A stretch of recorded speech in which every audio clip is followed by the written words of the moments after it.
basis of composition, there are two types: pure substance and impure substance. Pure substance will contain all the elements, all the compounds, everything that is made up of only one type of atom, one type of molecule, we can say, same type of molecule. For example, if we talk about this plastic is made up of only one type of plastic, not two type of plastic. If we talk about like this board, it is made up of only one type of material. If we talk about iron rod, it is made up of only iron. If we talk about aluminium rod, that aluminium rod is made up of only aluminium. So if we talk about any substance that is made up of only one type of particle, for example water, if you take the first molecule of water or you take the last molecule of water, they all are made up of one type of particle. So anything that is made up of only one type of particles will come in pure substance. So we are categorizing the pure substance in two types. Either it will be element or it will be compound. Once again, pure substance क्या होंगे? Pure substance में वो सारी चीजें आएंगी जो सिर्फ और सिर्फ एक ही तरह के एलिमेंट, एक ही तरह के पार्टिकल्स है, सॉरी, एक ही तरह के पार्टिकल से मिलकर बनी। जैसे अगर हम पानी की बात करें तो पानी के जो पार्टिकल्स है, चाहे आप पहला मॉलिक्यूल उठाओ या लास्ट वाला मॉलिक्यूल उठाओ, ठीक है, तो आपको सारे के सारे पार्टिकल में आपको H2O ही देखने को मिलेगा। ठीक है, तो जब आपको सिर्फ एक ही टाइप के पार्टिकल्स देखने को मिलेंगे तो उसको कहेंगे प्योर सब्सटेंस। उसकी आयरन रॉड की बात करेंगे तो आयरन का पहला टुकड़ा लो या लास्ट वाला टुकड़ा लो तो आपको आयरन में आयरन ही आयरन मिलेगा, आयरन यानी Fe। तो आयरन में आपको आयरन ही आयरन मिलेगा। तो all these things which contains only one type of particles are known as pure. But what are impure? It contains more than one type. More than one type we can say it is a mixture. Okay, what it is? It is a mixture. Simple we can say. Here it is only one type and here it is more than one type. More than one type, that means it is a mixture. Mixture is also of two types. Either it will be homogeneous or it will be heterogeneous.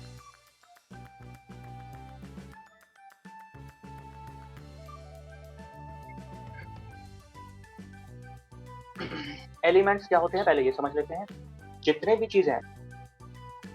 चीजें सिर्फ और सिर्फ एक ही तरह के particle से बने होते हैं। जैसे अगर हम बात कर रहे हैं लोहे की, ठीक है, तो लोहे में क्या होता है, लोहे को आप तोड़ लो, फिर और ज्यादा इसको तोड़ लो, फिर और ज्यादा इसको तोड़ लो, तोड़ के बिल्कुल छोटा कर लो, और उसके बाद अगर हम इसको माइक्रोस्कोप के अंदर देखेंगे तो हमें क्या दिखाई देगा कि इसके अंदर, और बिल्कुल लास्ट वाले से भी अगर हम तोड़ेंगे, इसके अंदर बिल्कुल एक जैसी प्रॉपर्टीज हैं, एक जैसे शेप है, साइज है, सब कुछ एक जैसा है।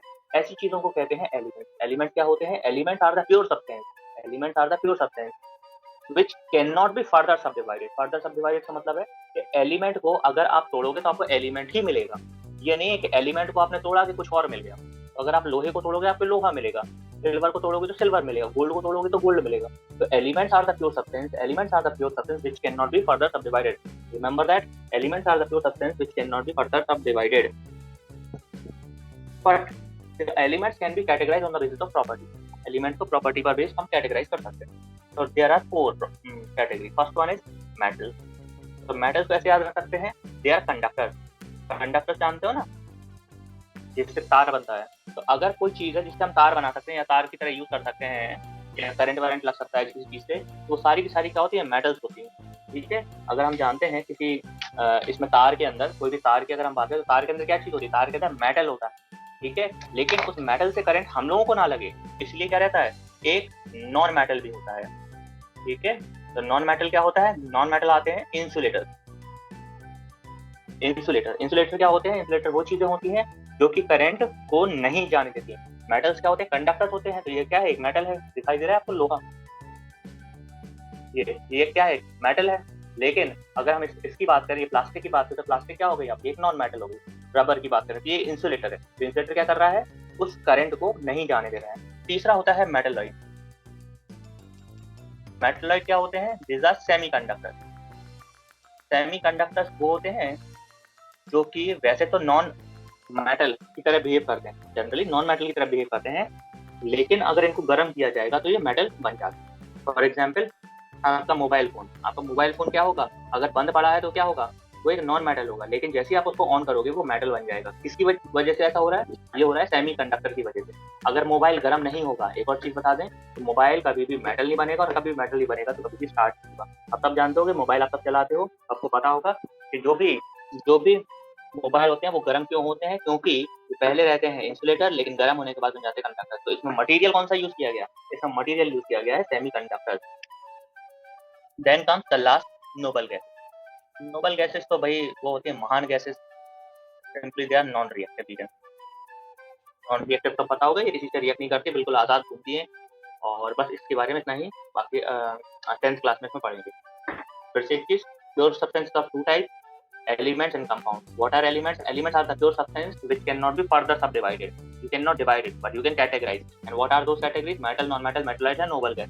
What are metals? Metals are the conductors. Non-metals are the bad conductors or insulators. What are metalloids? Metalloids are semiconductors. Means they are actually insulators, but on heating they become conductors. And what are noble gases? They are non-reactive gases. They are non-reactive gases and they have complete valencies. Now there is another thing known as compound. What are compounds? Compound are the pure substance which are made up of elements. Compounds are the pure substance which are made up of one or more elements in fixed proportion. तो अभी हम पढ़ने वाले हैं सिर्फ और सिर्फ physical state. तो फिजिकल में हमने बताया था कितने टाइप के होते हैं? 3 टाइप के होते हैं, सॉलिड, लिक्विड एंड गैस। ठीक है, बचपन से पढ़ते आ रहे हैं सॉलिड, लिक्विड और गैस क्या होते हैं। सॉलिड के पार्टिकल चिपके हुए रहते हैं, इसके पार्टिकल थोड़ा गैप रहता है, इसमें पार्टिकल का गैप और ज्यादा बढ़ जाता है। और अगर आपको डीपली इसके बारे में पढ़ना है तो क्वेश्चन आंसर भी मैंने दिया था, डिफरेंस बिटवीन भी मैंने दिया हुआ है। अगर आपको दोबारा चाहिए तो मेरे को मैसेज कर देना, मैं दोबारा भेज दूंगा। ठीक है, मैं इसको डीपली नहीं ले जा रहा। बस एक चीज ध्यान रखना, that is kinetic theory. Kinetic theory of matter. Okay, बस ये चीज याद रखना, what is kinetic theory of matter. Whenever energy is given to a particular matter, okay, whenever energy is given to a matter, the kinetic motion of the molecules increases. What does it mean? It means suppose it is a solid, it has molecules like this. Okay, you might have seen popcorn कैसे बनते हैं। Popcorn को क्या करते हैं, बर्तन में रख के, ठीक है, नीचे से गर्म करना स्टार्ट कर देते हैं। ओके, तो क्या होता है, जैसे उनके अंदर हीट पहुंचती है वो क्या करने लगते हैं, फटने लगते हैं, फूलने लगता है, फिर फटने लगते हैं। उनकी जो गैस अंदर जो रहती है वो गैस उसको फाड़ देती है। ठीक है, तो क्या हुआ एक्चुअली जो हीट हमने दी उसको, इसको पॉपकॉर्न को जब हमने हीट उसको किया तो उस हीट की वजह से ये जो गैस इसके अंदर भरी हुई थी ये गैस एक्सपेंड करने लगी, और एक कंडीशन है कि वो बहुत ज्यादा एक्सपेंड करी और फट गया। ठीक है, तो ऐसा क्या हुआ उसके अंदर, सॉलिड इतना ज्यादा फट गया। होता क्या है कि जब कभी भी हम एनर्जी देते हैं, किसी भी क्या देते हैं, एनर्जी, किसी भी टाइप की एनर्जी हो सकती है, उसकी वजह से जो पार्टिकल्स रहेंगे, जैसे उसको एनर्जी मिलती है वो हो जाता है, स्ट्रॉन्ग हो जाता है और खुद चाहता है कि मैं आजाद हो जाऊं। अब जैसे इसको एनर्जी मिलेगी तो ये क्या करेगा, ये वाइब्रेट करना स्टार्ट कर देगा, अपनी जगह पे वाइब्रेट करना स्टार्ट कर देगा, जिसकी वजह से क्या होगा, इसका फोर्स ऑफ अट्रैक्शन टूट जाएगा। इसका पार्टिकल है इधर पे, इसका फोर्स ऑफ अट्रैक्शन इससे टूट जाएगा, क्योंकि अब ये वाइब्रेट कर रहा है, इससे बार बार टकराएगा तो ये अलग अलग हो जाएगा। ठीक है, जैसे ये अलग अलग होगा तो क्या होगा, ये साथ ही साथ एनर्जी भी ट्रांसफर करेगा, अपनी एनर्जी दूसरे को ट्रांसफर कर देगा, और साथ ही साथ क्या होगा, ये दूसरे से अलग होके एक नया स्टेट बना देगा। Suppose it is solid, then on heating the thing will convert into liquid.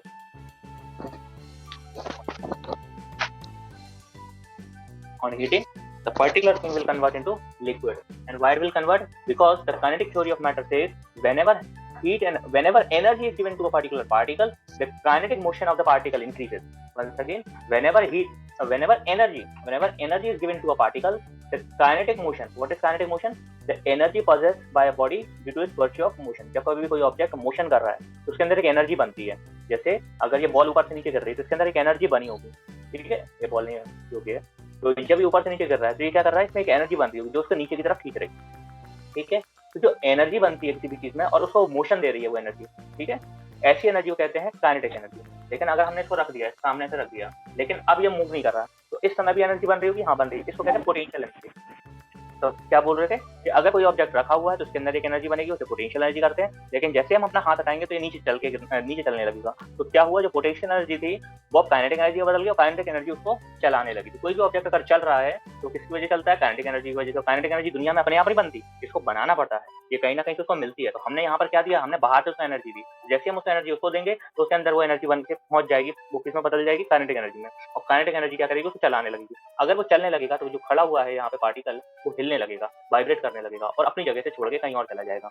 और एक तरह से बोला जाए कि सॉलिड लिक्विड में कन्वर्ट हो जाए, क्योंकि यहाँ पर पार्टिकल्स मूव नहीं करते लेकिन यहाँ पर पार्टिकल्स मूव करते हैं। अगर मैं इसको और ज्यादा एनर्जी दूं, इसको मैं और ज्यादा एनर्जी दूं तो ये क्या हो जाएगा, ये और ज्यादा दूर चला जाएगा, ठीक है। और देखा जाए तो ये गैस में कन्वर्ट हो जाएगा, ठीक है। जैसे मैंने सॉलिड को एनर्जी दी तो लिक्विड में कन्वर्ट हो गया, लिक्विड को एनर्जी दी तो गैस में कन्वर्ट हो जाएगी। क्यों हो गया, because of the kinetic theory of matter says, because kinetic theory of matter says whenever heat energy, whenever energy is given to a particular particle, the kinetic motion of the particle increases and it changes the physical state। अब क्या हो सकता है, अगर मैं इसकी heat energy को absorb कर लूं, इसकी एनर्जी को एब्जॉर्ब कर लूं, चाहे हीट हो चाहे कुछ भी हो, मैं इसको अगर एब्जॉर्ब कर लूं तो क्या होगा, जो मोशन है इसका, तो काइनेटिक मोशन विल सीज मतलब बंद हो जाएगा, kinetic motion will cease and it will come back to the liquid state. अगर लिक्विड की एनर्जी मैं पूरी निचोड़ लूं, खींच लूं किसी भी तरीके से, तो लिक्विड किस में कन्वर्ट हो जाएगा, सॉलिड में। अब सॉलिड की एनर्जी भी होती है, लेकिन अगर सॉलिड की एनर्जी निकालेंगे तो ये बन जाएगा बीईसी। बीईसी का नाम सुना है किसी ने? बीईसी को कहते हैं बोस आइंस्टाइन कंडेंसेट, मतलब ऐसी इसे कहते हैं -273 डिग्री सेल्सियस। अगर हम किसी चीज को इतना ठंडा कर दें कि वो इस टेम्परेचर पर पहुंच जाए -273 डिग्री सेल्सियस पे, तो वो चीज कहलाती है बोस आइंस्टाइन कंडेंसेट। और अगर हम गैस को भी एनर्जी दे दें तो ये भी एक स्टेट में बदल जाती है, जिसे कहते हैं प्लाज्मा। आपने सुना होगा प्लाज्मा टीवी। प्लाज्मा टीवी में होता क्या है, उसमें गैस भरी होती है और गैस को क्या करते हैं, हीट किया जाता है with the help of electricity. तो वो कलर्स रिलीज करती है, अलग अलग कलर्स रिलीज करती है on the basis of amount of electricity is provided to it. Once again, अगर काइनेटिक थ्योरी की बात करें तो kinetic theory says whenever energy is given to a particle, the kinetic motion of the particle increases and solid will change into liquid, liquid will change into gas. If we will continue giving on this energy, then gas will change into plasma. Similarly, if we will going to absorb the energy, the gas will change into liquid, liquid will change into solid, solid will change into BEC, Bose-Einstein condensate. Is it clear to everyone? The process of change of state of matter, यानी कि solid, liquid और gas, ये तीनों आपस में change करेंगे। इनकी process को क्या से क्या कहेंगे। अगर सॉलिड से लिक्विड में कन्वर्ट हो रही है तो उसे कहते हैं मेल्टिंग, लिक्विड से फिर से सॉलिड बना रहे तो इसको कहते हैं फ्रीजिंग, लिक्विड से गैस बना रहे तो इसको कहते हैं वेपराइजेशन, गैस से फिर से लिक्विड में कन्वर्ट करे तो इसे कहते हैं कंडेंसेशन। और अगर हम सॉलिड से गैस डायरेक्ट बना रहे हैं तो इसे कहते हैं सब्लिमेशन। और गैस से अगर हम सॉलिड बना रहे हैं तो इसको कहते हैं डीसब्लिमेशन। किसी बुक में आपको ये सब्लिमेशन के नाम से ही दिखेगा। डीसब्लिमेशन और सब्लिमेशन एक ही बात होती है, लेकिन हम इसको डीसब्लिमेशन इसलिए कहेंगे क्योंकि सब्लिमेशन का उल्टा होता है, ठीक है। ये छोटी सी चीज है, याद रखेंगे। फिर से बस ये ध्यान रखेंगे कि सारे के सारे जितनी भी चीजें आपको दिखाई दे रही हैं इनमें एक फिक्स टेम्परेचर होता है।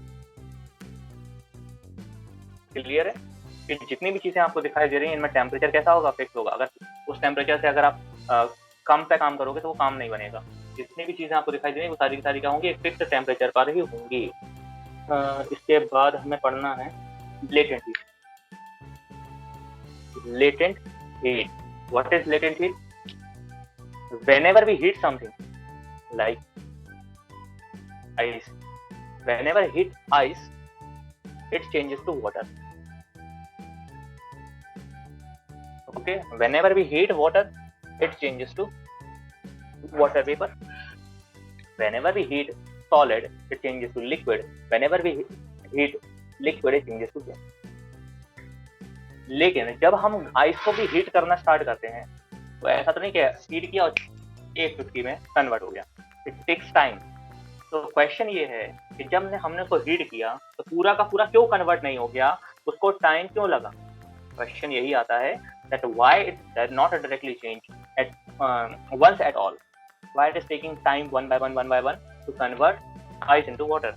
The reason is whenever we heat something, okay, suppose this is 0 degree Celsius, 0 degree Celsius, and it is, we take it at minus 10, then 0, then 10, then 3, then 100, then 110.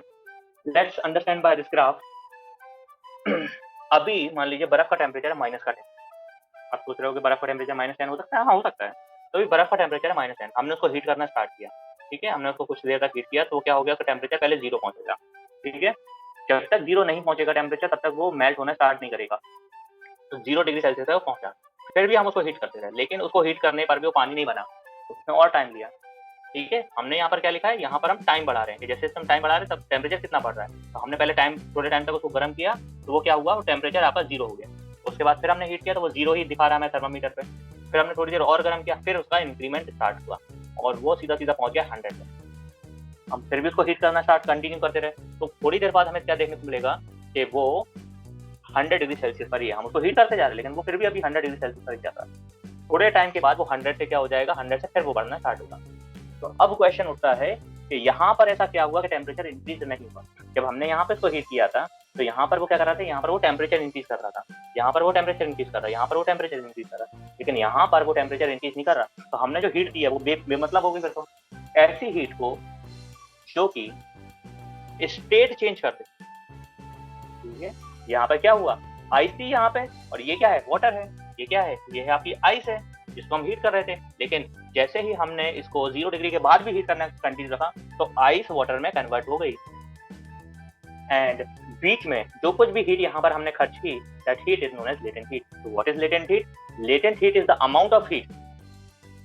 Latent heat is the amount of heat that changes the physical state of the matter.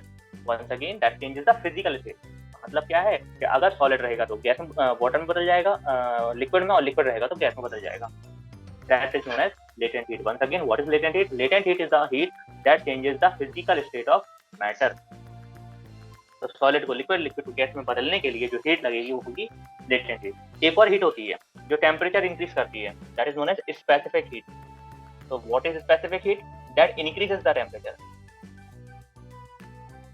Remember that specific heat क्या होती है, temperature बढ़ाती है. Latent heat क्या होती है, state change कर देती है. क्या करती है ये, स्टेट चेंज. मतलब सॉलिड लिक्विड, लिक्विड गैस में उल्टा भी करती है. That is latent heat. जब सॉलिड से लिक्विड बनेगा तो इसे कहते हैं फ्यूजन. क्या कहेंगे, fusion. Latent heat of fusion. क्या कहेंगे, लेटेंट हीट ऑफ फ्यूजन. जब गैस, लिक्विड से गैस, लिक्विड से गैस में कोई चीज कन्वर्ट होगी तो यहाँ पर भी लेटेंट हीट लगेगी, यहाँ लगेगी. इसे कहते हैं latent heat of vaporisation. What is latent heat of fusion? Amount of heat required to convert solid into liquid. What is latent heat of vaporization? Amount of heat required to convert liquid into gas. I hope it is clear to everyone. Temperature scale. What is temperature scale? Whenever we measure temperature, then we need one measuring device. That is thermometer. Whenever we want to measure temperature of anything, at that case we need one measuring device. In this case, we have a thermometer as measuring device. Thermometer जो आपके बुखार वगैरह को major करता है, और अभी तो कोरोना में वो होता है ना, सिर पे लगाते हैं वो डिवाइस, ठीक है. थर्मल स्कैनर कहते हैं उसको. तो थर्मल स्कैनर भी क्या है, एक तरह का थर्मामीटर की. अगर हम स्केल्स की बात करें तो 3 टाइप्स के स्केल आते हैं. First one is degree Celsius, second one is degree Fahrenheit, and third one is kelvin. Degree Celsius क्या होगा? डिग्री सेल्सियस होता है नॉर्मल टेम्परेचर जो आपका होता है. नॉर्मल की अगर हम बात करें बॉडी का, 37 डिग्री सेल्सियस. अगर हम इसको कन्वर्ट कर देंगे फ़ारेनहाइट में, तो बॉडी टेम्परेचर फ़ारेनहाइट में होता है 98.6 डिग्री फ़ारेनहाइट. और केल्विन की बात करें तो केल्विन का इसमें आपका 273 और जोड़ दो, तो आपका 37 है और 273 जोड़ दो, इट विल बी 310 केल्विन. तो क्या बताने वाले थे हम भूल गए, हाँ, ये बताने वाले थे कि अगर सेल्सियस से फ़ारेनहाइट में कन्वर्ट करना है तो हमें एक चीज ध्यान रखनी पड़ेगी. That is the first formula is known as C/5 is equal to F-32/9. This is formula number 1. अगर आप सेल्सियस से फ़ारेनहाइट या फ़ारेनहाइट से सेल्सियस में कन्वर्ट करना चाहते हैं तो ये वाला फॉर्मूला याद रखें. दूसरा है, अगर आपको सेल्सियस और फ़ारेनहाइट में केल्विन में कन्वर्ट करना हो तो याद रखेंगे K is equal to C + 273. तो दो फॉर्मूले ध्यान रखेंगे, पहला है C/5 is equal to F minus 32.9 और दूसरा है K is equal to C plus 273. Whenever a liquid changes to gas at any temperature, remember this point, whenever any liquid converted into gas at any temperature, it is known as evaporation. Process of changing liquid into gas is known as evaporation. अगर fix temperature पे होगा then it is vaporisation, लेकिन अगर any temperature पे होगा तो evaporation. Evaporation कहाँ पर होता है? जैसे कपड़े सूखने रख देते हैं छत पर, तो वो किसी भी टेम्परेचर पे सूख जाते हैं. छत पर क्या, घर के अंदर भी सूख जाते हैं. तो ये किस किस चीजों पर डिपेंड करता है? टोटल 6 चीजों पर डिपेंड करता है टेम्परेचर पे. टेम्परेचर कैसे डिपेंड करता है? डायरेक्टली. डायरेक्टली बोले तो कि अगर हम टेम्परेचर बढ़ाएंगे तो इवेपोरेशन बढ़ जाएगा. दूसरा है ह्यूमिडिटी. ह्यूमिडिटी पर कैसे डिपेंड करता है? ह्यूमिडिटी पर इनडायरेक्टली. इनडायरेक्टली बोले तो कि अगर ह्यूमिडिटी बढ़ती जाएगी, नमी बढ़ती जाएगी, तो इवेपोरेशन का रेट कम हो जाएगा, मतलब स्पीड कम हो जाएगी evaporation. Boiling point.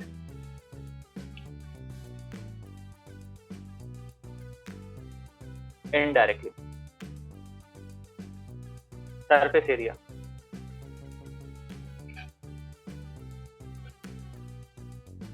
Directly.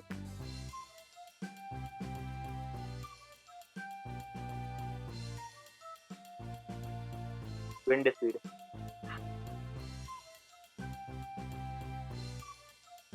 Directly. And pressure. Indirectly.